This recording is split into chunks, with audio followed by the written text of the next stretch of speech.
Senhoras e senhores, para você que está acompanhando a partir de agora, o portal CM7 Brasil está ao vivo de um ponto aqui da cidade de Manaus que eu não posso, nesse momento, identificar o local e nem dizer a área que eu me encontro, por conta de algumas ameaças que, nessa reportagem que eu reporto para você a partir de agora, ela vem recheada aí, pelo visto, de ameaças. E trata-se de uma pessoa que, segundo informações, seja civil. Eu vou conversar aqui com a Ângela, que após uma longa conversa decidiu falar com o portal CM7 para falar sobre um caso inusitado, uma situação de uma mulher que acabou doando um rins dela para o tio do esposo e após a cirurgia, eu digo bem após, assim que o médico terminou a cirurgia, essa mulher, bem dizer, foi expulsa do local onde ela morava e teve as costas viradas pelo paciente que recebeu o rins, segundo ela. A gente vai ouvir agora para a gente poder entender um pouquinho mais sobre essa história. Eu peço que você que está em casa nesse momento compartilhe bastante, participe, porque aqui é um caso de muita complicação, além de tudo de ameaças, pelo que a gente começou a entender aqui agora há pouco, onde ela pediu até para não identificar o local que ela mora, porque compromete, né, e a pessoa parece que é uma pessoa bastante alterada. Então, a gente vai ouvir, vamos tentar entender e vamos tentar fluir nessa história para que a gente possa chegar a algum resultado. Ângela, primeiramente, boa tarde. Obrigado por receber o portal CM7 na sua casa e também pela confiança de acreditar no portal que hoje traz voz e vez a muita gente. Você procurou outros veículos de comunicação e todos, pelo visto, viraram as costas por conta da situação. Mas você acabou doando seu rins para o marido, para o tio, né, do seu esposo, é isso? Sim, é verdade. E como foi isso? Explica para quem está em casa. Bom, em 2017, quando eu soube que ele estava doente, né? Então, como eu levava ele, eu ia junto com ele para as clínicas de hemodiálise, acompanhava ele em algumas consultas e eu via o sofrimento dele. E em uma das vezes eu falei para ele que eu poderia doar um rim para ele se ele quisesse. Então, fizemos o exame. Depois de 3 meses veio a confirmação que eu era 99% de compatibilidade. E te prometia alguma coisa de dinheiro, se você fizesse doação do rins, algo parecido? Não, não tinha nada em troca. Eu considerava ele como pai, eu gostava demais dele. E aí? Assim como eu amava minha sogra, ele também era para mim, entendeu? Então era por isso, você vê o sofrimento da pessoa, você não quer que ela morra, você quer que ela fique perto, né? E o médico tinha dado menos de 2 anos de vida para ele. E é um pouco complicado, porque a gente que é ser humano, a gente A gente é. As pessoas às vezes não compreendem. Muitos me julgaram, né? Por eu fazer isso, entendeu? Muitas pessoas não concordaram comigo. Muitas pessoas chegaram comigo, mas tu vai fazer mesmo isso? Depois tu vai estar doente aí, como é que vai ser? Eu não. Na verdade, eu não liguei muito para isso, sabe? Eu só queria que ele não morresse. Era somente isso que eu não queria, que ele morresse. Foi marcada uma data para cirurgia, após toda uma investigação para entender se você era realmente compatível a ele, se você estava também fazendo sobre livre e espontânea vontade. E após essa cirurgia, você disse que assim que saiu da sala do cirurgião, né, já teve as costas viradas por ele e pela esposa e família. Isso é verdade. Isso foi E verdade. você não estava aqui na cidade de Manaus. Não, eu estava no estado do Paraná. Explica pra gente. A cirurgia foi no estado do Paraná, então, quando foi dia 19, no dia da nossa cirurgia, nós fomos para a sala de cirurgia, eu não sabia de nada que estava acontecendo lá fora. Quando eu recebi alta do hospital, que eu voltei para a pensão da dona Sueli, que inclusive virou minha amiga, ela, esposo, filhos, porque se não fosse amiga, ela não me levaria para almoçar na casa dos pais dela, muito menos para o sítio dela. Ela me trataria como uma pessoa comum, apenas uma inquilina, mas não era assim a nossa relação. Então ela falou: não, ela precisa saber o que aconteceu, ela precisa saber da verdade, ela precisa saber o que a Sara fez, né? Então foi quando ela me disse que quando ela foi buscar a Sara no hospital, ela estava em ligação com a filha dela aqui em Manaus e ela falou: não, pode ir lá, Rafa, vai lá na casa e manda ele desocupar a casa, que eu quero a casa. Então, isso daí foi um baque muito grande para mim, né? Então, vamos lá, vamos tentar fazer as pessoas em casa entender.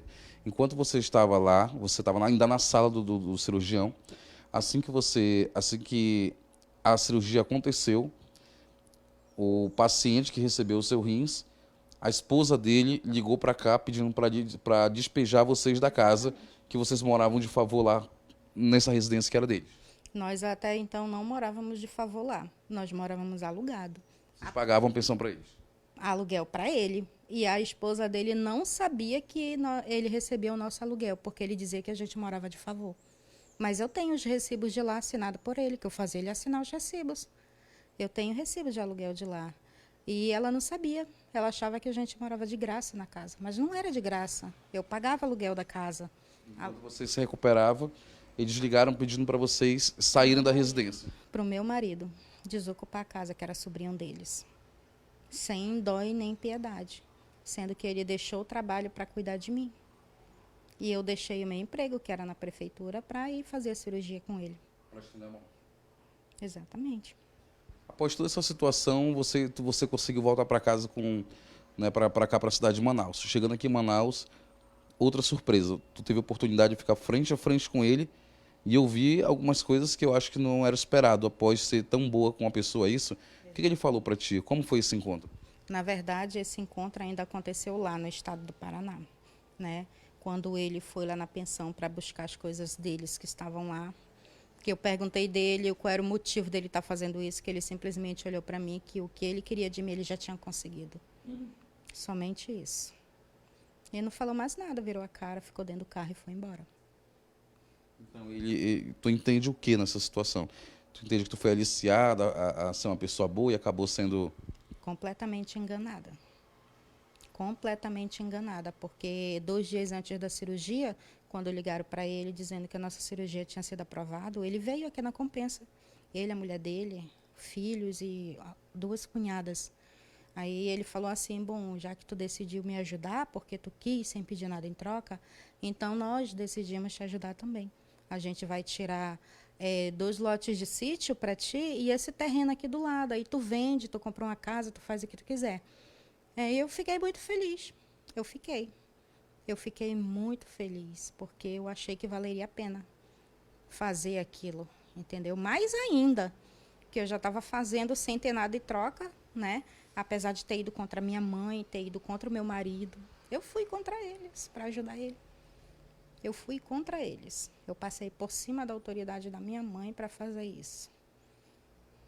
E hoje, como é que está a situação de vocês?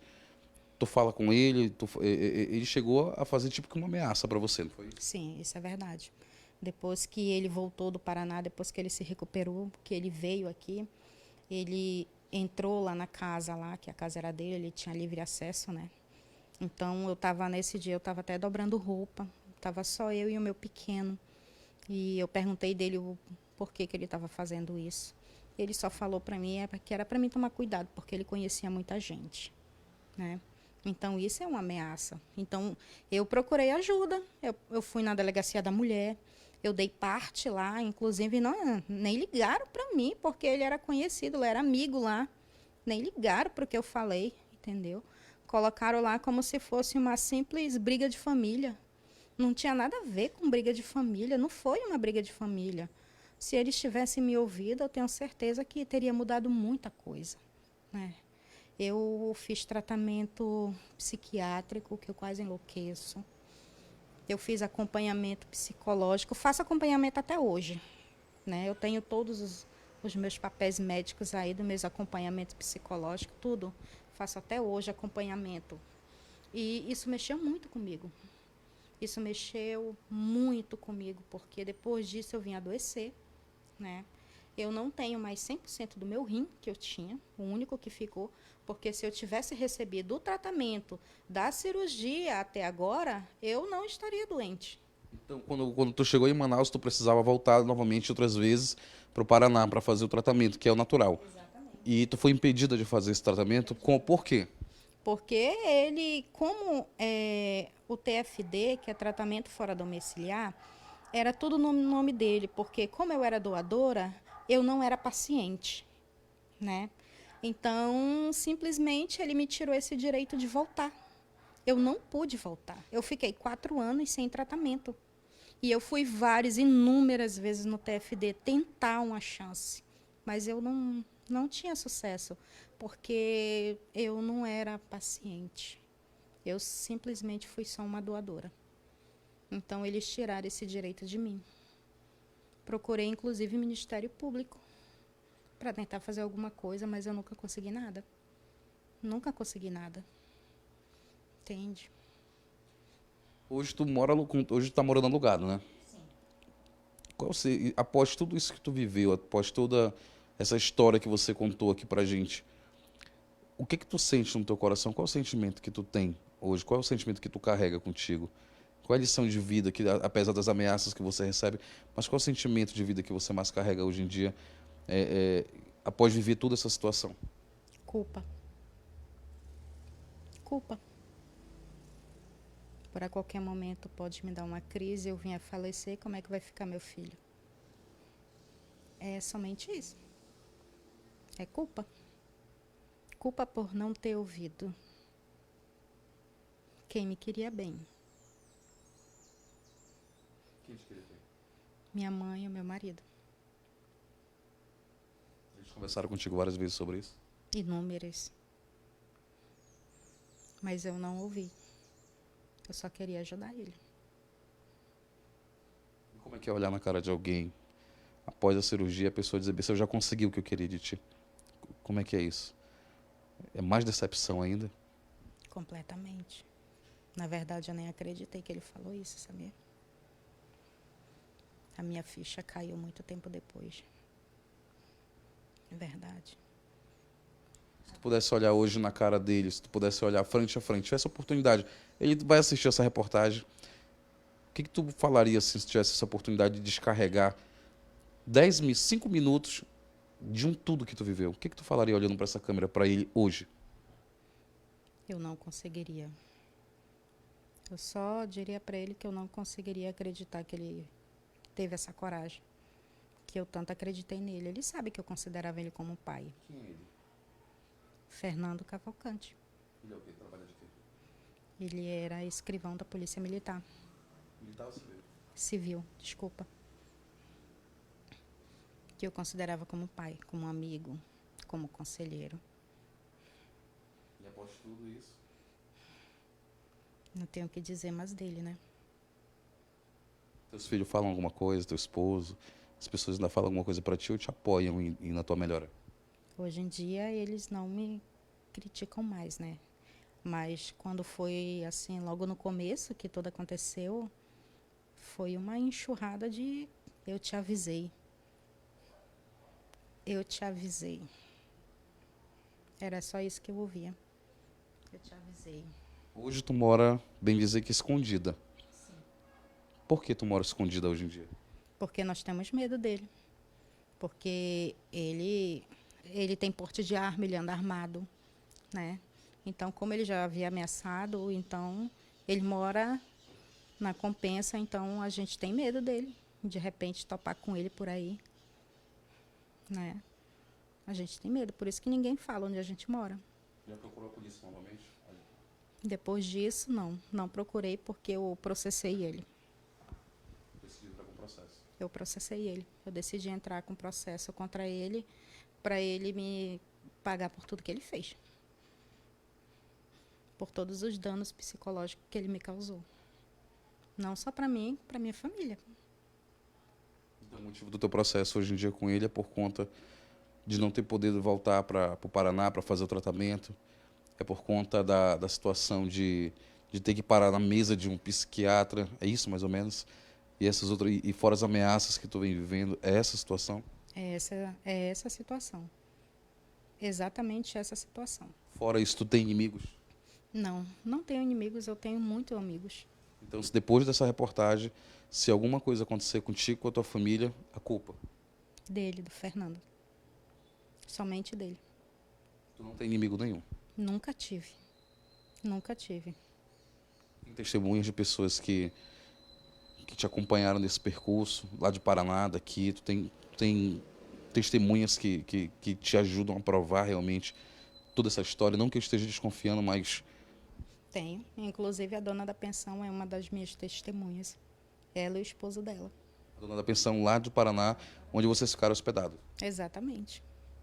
Após a cirurgia, ele virou as costas para ti na mesma hora. Na mesma hora, no mesmo dia. Você ficou com a cicatriz aí na barriga. Sim, estou com ela até hoje. E mais 4 furos na barriga. Toda vez que eu tomo banho, que eu olho para isso, é um sentimento de culpa. Completamente. Não deveria ser assim. Deveria ter uma satisfação nisso. Em dizer, poxa, eu ajudei alguém. Mas não foi assim. Não foi assim. Então é isso, gente. Eu estou conversando aqui com a Rosiane. Ângela, perdão. A Ângela.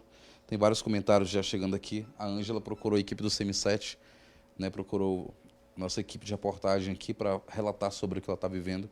Relatar as ameaças que ela vem, segundo ela, vem recebendo sempre após tudo isso que aconteceu, né? E deixar registrado aqui na tela do portal CM7 Brasil que é um espaço para todos. Como eu sempre falo, esse microfone aqui quem carrega é o vizinho, o repórter.